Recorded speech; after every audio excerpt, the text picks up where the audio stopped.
ಯಾಕೆ ಇಂಟರ್ಫಿಯರ್ ಆಗ್ತಾ ಇಲ್ಲ ಈ ವಿಚಾರದಲ್ಲಿ ಹೈಕೋರ್ಟ್ ಹೇಳ್ತಕ್ಕಂಥದ್ದು ನೀವು ಇದರಲ್ಲಿ ಸರ್ಕಾರ ನೀವು ಈ ಒಂದು ಪ್ರಾಜೆಕ್ಟ್ ಅನ್ನು ಸಂಪೂರ್ಣ ನೀವು ಇದನ್ನ ಕೈಗೆತ್ತಿಕೊಳ್ಬೇಕು you have to take over this project ಅಂತಕ್ಕಂಥದ್ರ ಬಗ್ಗೆ ಈಗಾಗಲೇ ಹೈಕೋರ್ಟ್ ಡೈರೆಕ್ಷನ್ಸ್ ಕೊಟ್ಟಿದೆ.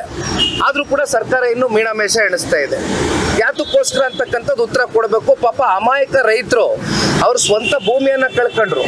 ಕೊನೆಗೆ ಅವ್ರು ಕಷ್ಟ ಬಂದಾಗ ಅಟ್ಲೀಸ್ಟ್ ಸಾಲನೋ ಸೋಲನೋ ಮಾಡಿ ಏನೋ ಒಂದೊಂದು ಪ್ಲೆಡ್ಜ್ ಮಾಡಿ ಏನೋ ಸಾಲ ತಗೊಂಡು ಅವ್ರ ಮಕ್ಕಳ ಎಜುಕೇಶನ್ಗೋ ಅಥವಾ ಹೆಲ್ತ್ ಇಶ್ಯೂಸ್ ಆದಂತ ಸಂದರ್ಭದಲ್ಲಿ ಬಳಕೆ ಆಗ್ತಕ್ಕಂಥ ಭೂಮಿಯನ್ನ ಅದನ್ನು ಕೂಡ ಆಗ್ಲಿಲ್ಲ. ಅವ್ರಿಗೆ ಡೆವಲಪ್ಮೆಂಟು ಆಗ್ಲಿಲ್ಲ. ಡೆವಲಪ್ಮೆಂಟ್ ಹೆಸರಲ್ಲಿ 20,000 ಎಕರೆ ಅಷ್ಟೇ ಅಲ್ಲ, ಎಕ್ಸೆಸ್ ಲ್ಯಾಂಡ್ ನ ಇವತ್ತು ನೈಸ್ ಕಂಪ್ನಿಗೆ ಆ ಒಂದು ಮಾಲೀಕತ್ವಕ್ಕೆ KDB ಥ್ರೂ ಅಕ್ವಿಸಿಷನ್ ಆಯ್ತು.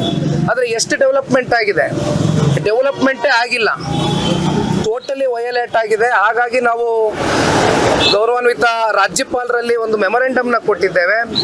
ಎಲ್ಲ ಶಾಸಕ ಮಿತ್ರರು ಜೊತೆಗೂಡಿ JDLP ನಾಯಕರು ಭೋಜೇಗೌಡರು ಸೇರಿದಂತೆ ಇವತ್ತು ಘನತೆ ಹೊತ್ತ ರಾಜ್ಯಪಾಲರಿಗೆ ಮನವಿಯನ್ನ ಕೊಟ್ಟು ಇದು ಸರ್ಕಾರಕ್ಕೆ ಒಂದು ಚಾಟಿ ಬೀಸ್ತಕ್ಕಂಥ ಒಂದು ಕೆಲಸ ರಾಜ್ಯಪಾಲರ ಕಡೆಯಿಂದ ಆಗಬೇಕು ಅಂತಕ್ಕಂಥದ್ದು ನಾವೆಲ್ಲರೂ ಕೂಡ ಮನವಿ ಸಲ್ಲಿಸಿ ಬಂದಿದ್ದೇವೆ. ಯಾವುದೇ ಮರವನ್ನು ಕಡಿಬಾರದು ಮತ್ತೆ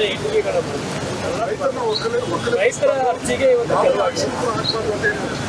ಈಗ ಪೆಟಿಷನರ್ಸ್ ಯಾರು ಇವತ್ತು ಈ ಒಂದು ಪೆಟಿಷನ್ ಕಾಪಿಗೆ ಸೈನ್ ಹಾಕಿದ್ರು ಅದರಲ್ಲಿ 81 ಜನ ಪೆಟಿಷನರ್ಸ್ ಇದ್ದಾರೆ.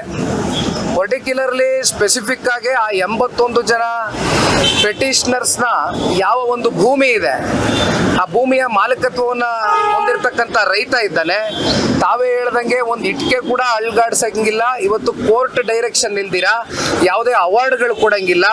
ಇದು ಯಾವ ಕೂಡ ಮಾಡಬೇಕು ಅಂತಕ್ಕಂಥದ್ದಾದ್ರೆ ಹೈಕೋರ್ಟ್ ಇಂಟರ್ಫಿಯರೆನ್ಸ್ ಕೊಡುತ್ತೆ. ನಾವು ಡೈರೆಕ್ಷನ್ ಕೊಟ್ಟ ನಂತರವೇ ಇದೇನೇ ಆದ್ರೂ ನೀವು ಮಾಡಬೇಕು ಅಂತಕ್ಕಂಥದ್ದು. ಇಲ್ಲಿ ಪ್ರಶ್ನೆ ಏನಾಗಿದೆ, ಸರ್ಕಾರನು ಕೂಡ ಅಬ್ಜೆಕ್ಷನ್ ಫೈಲ್ ಆದ್ರೆ ವಾದ ಮಂಡಿಸಬೇಕಾಗ್ತದೆ.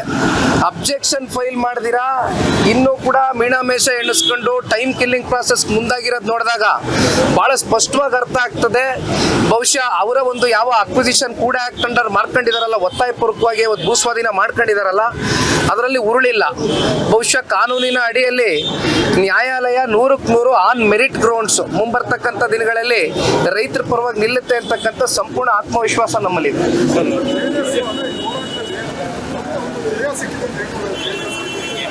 ಈಗ ನಾನು ಇದನ್ನ